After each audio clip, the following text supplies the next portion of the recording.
Welcome back to my channel বঙ্গরিশার রসোই। আজকে তোমাদের সাথে একটা দারুণ মজাদার রান্না শেয়ার করতে চলেছি। আর আজকের রেসিপিটা হলো গাটি কচু দিয়ে চিংড়ি। তোমাদের সবার কাছেই এটা চেনা পরিচিত একটা রান্না, বিশেষ করে আমার মতন বাঙাল যারা। আর এর জন্য আমি কিছু উপকরণ নিয়ে নিয়েছি। সেখানে হচ্ছে কয়েকটা চিংড়ি আমি ধুয়ে পরিষ্কার করে রেখেছি। ওল কচু মানে গাটি কচুগুলোকে ছাল ছাড়িয়ে ভালো করে ধুয়ে একটু গরম জলে সেদ্ধ করে রেখেছি। আর করে রেখেছি পেঁয়াজ, আদা, রসুন, কাঁচা লঙ্কা আর শুকনো লঙ্কার একটা পেস্ট। তো এইবারে আমি কড়াইতে একটু তেল গরম করে নিলাম, একটু নুন হলুদ দিয়ে দিলাম তেলে, আর সাথে এবার ধুয়ে রাখা চিংড়িগুলোকে ফ্রাই করে নিচ্ছি।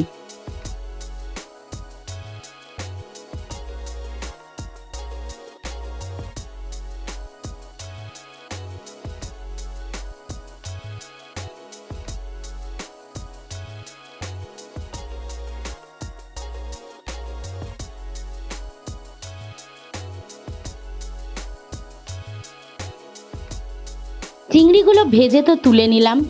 এইবারে ওই তেলের মধ্যেই দিয়ে দিচ্ছি কটা গোটা গরম মশলা, কয়েকটা দারচিনি, কয়েকটা লবঙ্গ আর একটা এলাচ দিয়ে একটু ভালো করে ভেজে নিচ্ছি। আর দিয়ে দিলাম সামান্য একটু গোটা জিরে দিয়ে এবার ভালো করে ভাজছি। দিয়ে দিলাম শুকনো লঙ্কা দুখানা ভেঙে। আর এবার এই এগুলোকে ভালো করে ভাজা হয়ে গেল। এবার আমি দিয়ে দেবো এর মধ্যে পেঁয়াজ, আদা, রসুন, কাঁচা লঙ্কার, শুকনো লঙ্কার যে পেস্টটা বানিয়েছিলাম সেই পেস্টটা দিয়ে দেওয়ার মানে পরিমাণ মতন দিয়ে দিলাম। দিয়ে আমি এখানে 3 চামচ, বড় চামচে 3 চামচ মতন দিয়েছি এই পেস্ট। দিয়ে ভালো করে যতক্ষণ না এটা তেল ছেড়ে যাচ্ছে ততক্ষণ ফ্রাই করে যেতে হবে। আর সাথে এখানে আমি দিয়ে দিলাম একটু পরিমাণ মতন হলুদ গুঁড়ো, পরিমাণ মতন নুন, আর সাথে দিয়ে দিচ্ছি একটু কাশ্মীরি লঙ্কা গুঁড়ো, সামান্য একটু রং হওয়ার জন্য।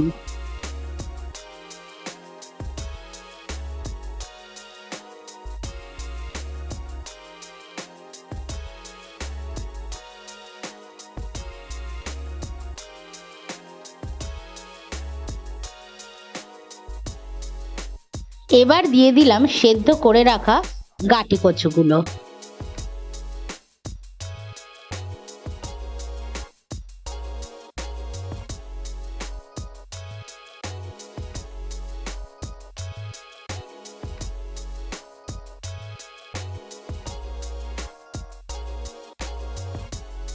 যখনই গাটি কচুগুলো ভালো করে একটু মশলার সাথে মাখা মাখা হয়ে গেল, তো ভেজে রাখা চিংড়িগুলোও দিয়ে দিলাম।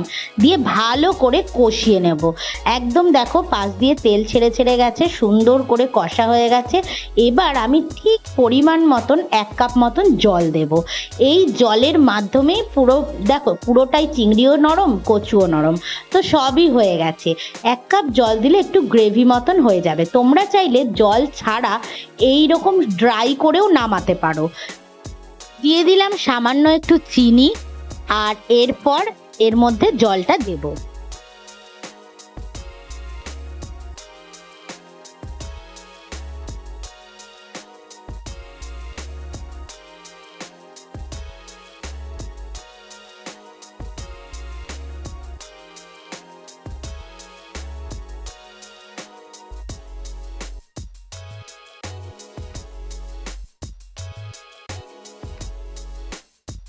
দিয়ে দিলাম একটু গরম মশলা গুঁড়ো।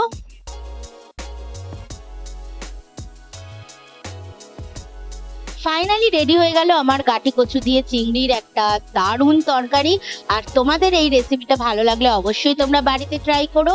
আর আমার চ্যানেলকে ভালো লাগলে লাইক আর সাবস্ক্রাইব করে দিও।